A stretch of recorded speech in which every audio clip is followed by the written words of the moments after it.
The origins and practices of Dunryd Row are difficult to nail down. When asked, everyone seems to know how Dunryd Row started and how long it's been in operation.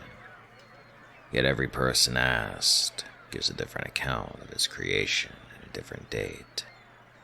The only thing everyone can agree on is that it seems to have been around as long as anyone can remember.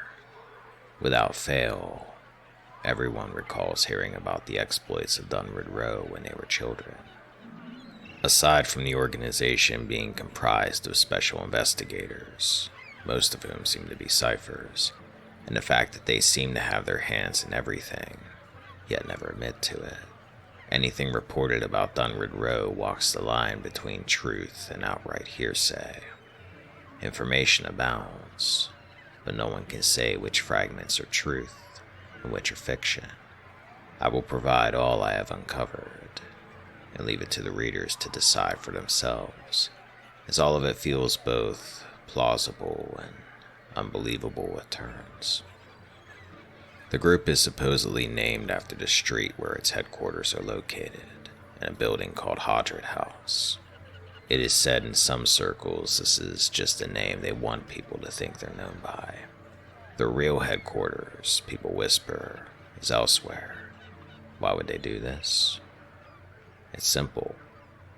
It's far easier for them to infiltrate, to hide, to carry on behind the scenes if everyone is concentrating on Dunryd Row. Divert attention where you want people to look, and you can act behind their backs with impunity. People who have had interactions with agents from Dunryd Row invariably describe them as unmemorable. No detail as to their appearance, behavior, or anything beyond the fact that they were there seems to stick with anyone. Are they truly nondescript? Or do their ciphers use their powers to remain anonymous? As with so many questions regarding Dunryd Row, no one seems to know. While no specific details about the agents are ever reported, one fact that all people agree with is that they seem primarily to be Orlans and Glanfathan elves, though theories as to why this may be are many and conflicting. Their presumed headquarters is supposedly run by Lady Idis Webb, though no one seems to be able to pinpoint the time of her arrival. The author was unable to locate a single person familiar with Dunryd Row who could remember a time when she wasn't around. Many things are hinted at behind closed doors about Lady Webb, but few are willing to elaborate, for it is rumored that although she has not left Hundred House since anyone can remember, she is a cipher of tremendous power, and that she can read the thoughts of the entire city at will. Theories abound regarding her age, her reasons for what would seem to be a lifetime of seclusion, and even of her secret control over all of Defiance Bay, if not Deerwood itself. But as with all other matters regarding the organization, no one seems to be able to say anything for sure. What can be said about House Doemenel that isn't whispered fearfully in a back room over the dim light of a dying fire, in fear that the wrong set of ears will hear it? The Doemenel history is colorful and violent, exciting, and more than a little bloody. The Doemenels were a small Deeran family that dealt almost exclusively in textiles. They made a modest living, slowly gaining a reputation for having high-quality product. This reputation earned them connections, business, social, and sometimes marital, that solidified their position as the premier family of the region. If you wanted access to anyone, the Doemenels were the way to do it. Soon, every city had a business that was owned, at least in part, by the Doemenels. Their power and influence grew until many said the family had more power than even the furcone egg of a deer. But with the power came corruption. One cannot have that level of control and expect to keep it through strictly legal means. Soon, rumors were spreading of threats and extortion. Though it cannot be proven, The unofficial report is that the Doemenels were responsible for the death of Trandag Bernwicker, which left his entire shipping empire in the hands of his wife, Udel Doemenel Bernwicker. With their hold on the land practically secured, the Doemenels no longer stuck to the shadows, brazenly eliminating opponents, manipulating deals, and threatening anyone who might cause them a problem. Because they now dominated the trade route, no one dared oppose them anymore for fear their business would be strangled. Like most empires, though, not even theirs could last forever. The end came during the War of Defiance. Unlike most of the land, the Doemenels threw in with the deer instead of Admeth Hadret. After the defeat of the Empire and the destruction wrought on the land during the war, not even the Doemenels could rebuild what they had. And having history show them on the wrong side of the war, no one would touch the name. The domain that took years to build crumbled in mere months. Today, the Doemenels have once again built a name for themselves, proving they are still capable and savvy business people. Rumors about the family still circulate, though. Word is, members of the family are striving to lift the family from its current obscurity and elevate it to the level of power it once held.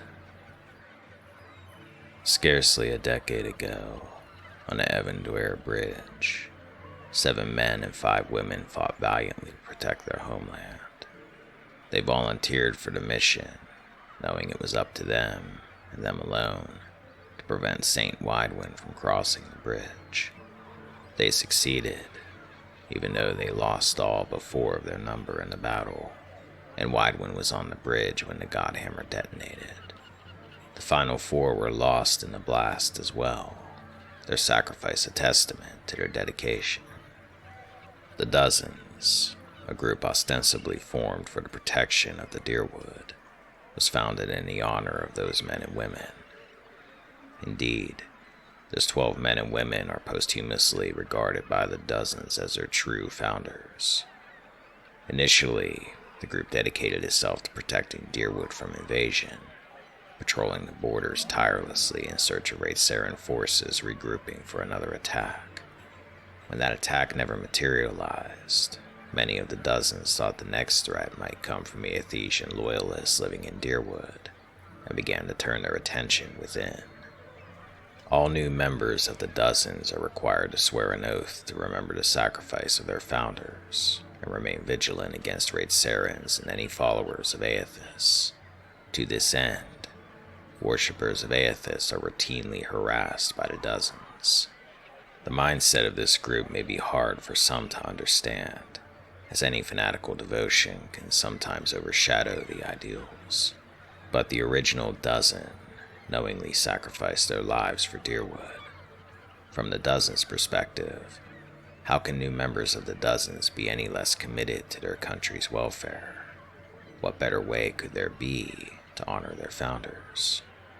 The Dozens are not a large group, but what they lack in size, they make up in fervent devotion to their cause and a gift for gaining the ear of commoners. This makes them a force to be reckoned with, and there is no more influential group in shaping the discourse surrounding Widewind's legacy. A small but vocal minority of extremists in the group are calling for a new war with Raidsaras. Talk of purging the Deerwood of all followers of Aethys is also being touted. More recently, they have begun to see in the practice of animancy a possible cause to the legacy, and they have taken to the streets of Defiance Bay and the dirt roads of many distant settlements to make their case to the general public. Some point to this as one source of a recent surge in vigilantism and violence in the country. The Ethik Nol is a group both fascinating and dangerous. An ancient druidic order, its beliefs fall well outside what the average person might imagine of druids. Though details are sketchy, the Ethik Nol would seem to have originated in the White March, as the order itself consists mostly of dwarves. The traditional Druidic chants of the Ethik Nol speak of the people as a collective whole that created a necessary balance through their strict adherence to the purity of their line. This has been interpreted by historical chroniclers to mean that there was a time when only dwarves were allowed to be Ethik Nol. Residing now in Twin Elms, records of the Ethik Nol date back to well before the settlement had arrived at its present name, and in fact some information places them in Twin Elms even before the Glenfathans arrived. If this is truly the case, the Ethik Nol are one of the oldest druidic orders in existence. Their beliefs don't conform to what is normally viewed as a druidic viewpoint. Sacrifice, blood, fire, and an intense drive for balance in all things, well beyond most druidic standards, pervade their rituals. Core to this is the dogma that if you want something from the universe, you must also sacrifice something into the universe to maintain the balance. Nothing can ever be received without something first being given. If you perform the sacrifice, your desires will always be satiated. The simplest example of the sacrificial balance as explained to the author went as thus. Say you are one of these Ethik Nol, and say you want your daughter's marriage to go well. You don't want problems. So you ask of the elders what you must do. You are told what the appropriate sacrifice is, and then you perform it. In this case, it could be as simple as throwing some coins in the lava, giving the metal back to the earth. Sacrificing something that is important to you, right? But the requirement is always different, and you don't know what is expected of you until you're asked. The more significant request, the more significant the demand, and most things of true value must be paid in blood. I was told of people removing fingers, toes, even whole limbs. One farmer was reputed to have sacrificed his youngest son. Another good question many people have raised is in regards to the Glenfathans. Why do they allow such a potentially violent, possibly dangerous group to live in their Glenfath? Why not force them out? Rumors are that the Ethik Nol are able to make from an ancient recipe a unique war paint, apparently blood-based, and they are the only people in the world who can. The Glenfathans, it is said, have come to believe this war paint provides tremendous advantage in combat, and the residence of the Ethik Nol in Twin Elms is predicated on the fair trade of the substance. As I have stated, not much is known about this group by the world at large, because they don't welcome outsiders into their numbers. While many believe they are xenophobic and openly hostile to all who enter their Glenfath, the truth doesn't seem to be as broad or deadly, certainly not that simple. There are many places in their Glenfath that could be called magical or sacred to the Glenfathans. One legend states that the Ingwithans, who had suddenly abandoned their kingdom and left for places unknown, took the time to guide the ancient Glenfathan tribes into the now vacant land. The Glenfathans were gifted with the fertile area as their new homeland, but in return for being given such a gift, an oath was required. The Glenfathans were instructed to protect the Ingwithan ruins until such time as they could return and reclaim the ruins. They were required to swear that no living person, including the Glenfathans themselves, would be permitted entrance into the ruins. Differing accounts suggest that the Glenfathans were promised more than a homeland, that the Ingwithans were the favored people of the gods, and that keeping their oaths would confer similar benefits to the Glenfathans in the end. Oddly, the rules do not seem to apply as strictly within the borders of Twin Elms, a site built upon a large concentration of Ingwithan structures.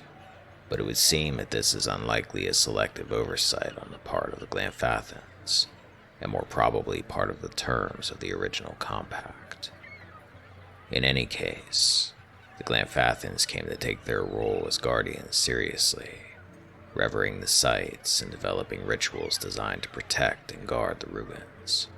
Over time, these rituals became rote formality to some, as much legend and superstition as any other stories passed down.